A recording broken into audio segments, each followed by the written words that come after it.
Hello everyone, here we are again. This is what else I saw in March that I didn't already tell you about. Movie number 1 is 1962's The Trial. Anthony Perkins stars in Orson Welles' adaptation of the classic Franz Kafka novel, in which a man is accused of a crime, but never informed what his crime is or who has accused him. Years ago, I stupidly started reading the book during finals week. I only got halfway through before I had to stop, and then time passed, and I intended to finish it later, but I never did. That's where I stand as far as the book is concerned. Did I like the movie? I don't know. I have mixed feelings. The exteriors and the sets are awesome. It's got so many different settings of which the camera takes full advantage. Some spaces are cavernous while others are cramped. There's a dizzying array of tunnels and halls and sharp contrasts between places that are modern versus places that are old and musty. The stark simplicity of Joseph K's apartment versus the antiquated ornateness of the Advocate's chambers. Even the way characters interact with their surroundings is unusual. And the characters themselves are pretty weird. The cast includes many a familiar face, with Welles himself stepping in as the almost childish advocate. Anthony Perkins is very good in the lead role, as his character vacillates between taking a stand and being just another pinball in a bureaucratic arcade. Other actors could probably have played the part and done a fine job with it, but nobody could have played it the way he does, and his natural awkwardness helps make the character both quirky and relatable. I appreciated how funny a few of the lines were. I especially liked the one where a character says, "How do you know you're arrested? It isn't something you notice, like bleeding gums." I also was tickled by the discussion of the word ovular, mainly because that's a discussion that I've had myself. I don't remember if these lines are part of the book or not. I was surprised by the instances of what I'll call random hypersexuality, but then again, it is a movie made in the 60s, and it is European, and it is unbridled Orson Welles. The movie is unabashedly surreal, which is fitting for Kafka's nightmare scenario. The whole thing plays like a dream, transitions and timeline often defying logic. This was cool and interesting, but I also felt it became kind of tedious. The trial is 2 hours, but at times it feels longer, and I suspect that may be by design. And if you don't understand the point of the story beforehand, this meandering and frustrating plot that never provides any answers or accomplishes anything can drive you mad. And that's the predicament my mom was in. I think she found this movie quite annoying. It's helpful to know this is one of the first movies Welles made after he left Hollywood, and he allegedly chose to adapt this novel for cathartic purposes. In this world of arbitrary or non-existent justice, Kafka's hyperbolic legal system gives people the runaround. Officials abuse and misuse the law, and defendants have no true recourse to plead their case. In Welles's eyes, this was a fitting analogy for the side of Hollywood he despised, an equally maddening, overbearing, nonsensical system. Movie number 2 is 1974's The Conversation. Gene Hackman plays a surveillance expert who begins to suspect the couple he's being paid to spy on may be in mortal danger. I'm sure most of you heard about the death of Gene Hackman and his wife and his dog in February. It wasn't shocking to learn that he had died, considering his age, but the circumstances were so bizarre and mysterious that for many days we were speculating about what on earth happened. And then investigators pieced events together, and while it's not the sinister conclusion some may have jumped to, it is a disturbing and sad end for one of America's acting legends. Like many others, I felt the urge to watch one of his movies, and when I noticed The Conversation was streaming on the Criterion Channel, I went with that one. Directed by Francis Ford Coppola in between Godfather films, The Conversation is a slow-burn crime thriller. Hackman brings the intensity as the lonely, paranoid protagonist, a man so cautious with his personal information that he's almost completely isolated. His outer shell conceals his secret anxiety and sorrow, and when he discovers his actions may be leading to murder, he suffers a crisis of conscience. The movie co-stars John Cazale in one of his 5 film appearances, with small roles for Terry Garr, who, like Hackman, was in Young Frankenstein that year too, and pre-stardom Harrison Ford, also an uncredited Robert Duvall. The movie did almost lose me for a bit in its middle section. After a strong start and a thought-provoking reveal, the story slowed down, and between the troubled hero's inertia and the irritating stuff with the prostitute, I became restless. But it regained momentum in the last 20 minutes or so. Coppola, channeling in a way his first film, 1962's Dementia 13, pulled me back in with some shocking and disorienting imagery, a great twist, and an unnerving end. Without this final act, I may have come away wondering why people make such a big deal out of this movie, but now I get it. And yes, Mom, Gene Hackman really was playing the saxophone. He learned how to play it for this role. Movie number 3 is 1961's The Devil at 4 O'Clock, starring Spencer Tracy and Frank Sinatra. On a Pacific island run by the French, an unpopular, backslidden American priest butts heads with 3 convicts in transit. He enlists them to help at a children's leprosy village, unaware a volcano is about to erupt. I had never heard of this title until a viewer mentioned it when I reviewed 1980's When Time Ran Out, the disastrous Irwin Allen volcano movie starring Paul Newman. Now that I've seen this, I totally get why it came up. When Time Ran Out basically copies the second half of this movie. While some of the effects here show their age, many of them look just as good or even better than the effects in Allen's much more expensive film made nearly 20 years later. Granted, much of that movie's bloated budget went to its stars, which left minimal funds for special effects. Tracy's controversial priest has some issues, but when it matters most, he shows where his true heart lies, and the convicts face a similar journey. Sinatra gives a good performance as the central convict. I think Frank Sinatra's music is fine, and he has plenty of songs I like, but as a vocalist, I find him to be a bit overrated. I find his acting career much more interesting because of its variety. Most people think of him, first and foremost, as part of the Rat Pack, but he stands out in Suddenly, and Von Ryan's Express, and The Manchurian Candidate, and while this film isn't on par with those 3, I think he's good here too. It's a movie that couldn't help reminding me of other films, not just When Time Ran Out, but also Papillon, We're No Angels, and The End of the Sixth Happiness. It has some slow spots, some areas where the story is dragged out, but when it gets going, it's enjoyable, with a few touching dramatic moments as well. Movie number 4 is 1950's The Baron of Arizona. In this one, set in the latter part of the 19th century, Vincent Price plays James Revis, a swindler who devises an elaborate scheme to claim ownership of the entire territory of Arizona. Though the details are heavily fictionalized, this is based on a true story, and allegedly this was one of Price's favorite roles. The character does many reprehensible things, one or two of them quite appalling, but I couldn't help admiring the extent of his planning and his commitment to the hustle. Ellen Drew co-stars as the most significant piece in this complicated puzzle.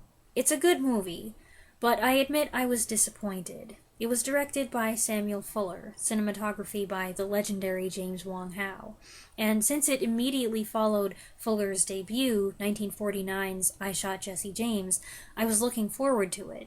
I watched I Shot Jesse James last year, and I loved it. I loved everything about it, pretty much.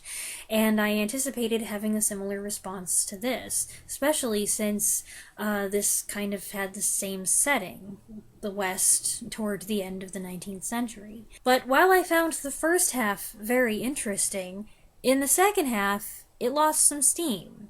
It's like I was more interested in the how did we get here than the what happened later. It eventually picked up again, but I don't know, it seemed to lack something. Movie number 5 is 1958's The Law and Jake Wade, another Western, this one directed by John Sturges. Robert Taylor's marshal rescues one-time crony Richard Widmark from execution, on the condition that they go their separate ways. But Taylor has something Widmark wants, and he's determined to get it by any means necessary. My mother, lifelong Richard Widmark fan, was bummed to find that he was cast as the villain here, but that seems to be the case about 50% of the time, and while you may not like the character's actions or his attitude, you've got to appreciate Widmark's performance. He's good at being bad, and here he gets all the best lines. Taylor and Widmark both give solid performances, but Widmark has more flair. He's having fun with it, whereas Taylor comes across as weary, even in the character's few cheerful moments. Unfortunately, this is another one where I was all in during the first half, and then I struggled to stay engaged in the second half when the movie reached a certain point and kind of transitioned into something else. I just wasn't as into it anymore. Maybe it's me. I don't know. I do think it was a good movie. The supporting cast includes Patricia Owens, Henry Silva, and DeForest Kelley, and the movie also boasts some great location shooting, showcasing beautiful scenery as characters traverse the Rocky Mountains. Movie number 6 is 1959's 4D Man. Robert Lansing plays a scientist who, via his brother's experiments, discovers he can pass through matter, but his new ability comes with damaging consequences. This one pairs a decent science fiction concept with some neat visuals that are even a little spooky at times. Lansing gives an interesting performance.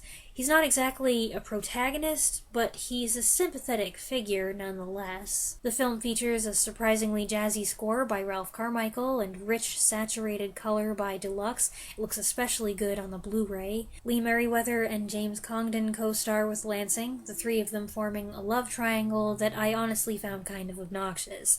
It's one of those situations where nobody comes out of it looking particularly good. Unfortunately, this angle made up a substantial chunk of the plot, and it wasn't until halfway through that the ball really started rolling. So, unlike the last two movies, I thought this got better in the second half. The visual effects are good overall, as is the hair and makeup.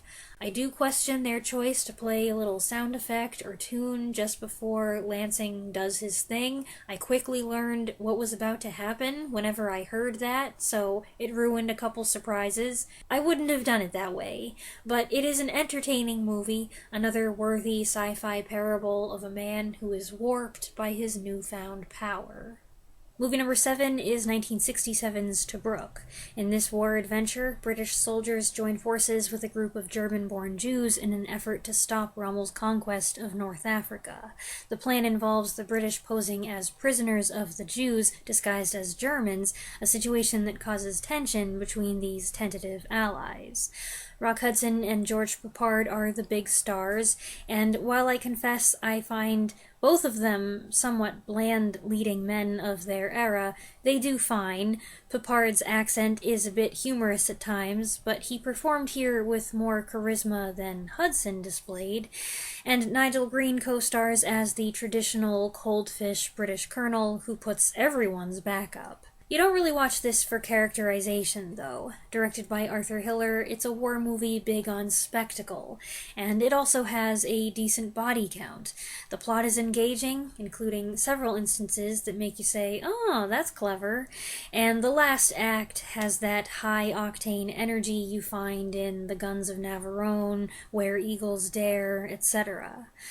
It's a very good-looking film, too. Lots of great aerial shots, long shots, tracking shots, whether it's an action scene or just a traveling scene.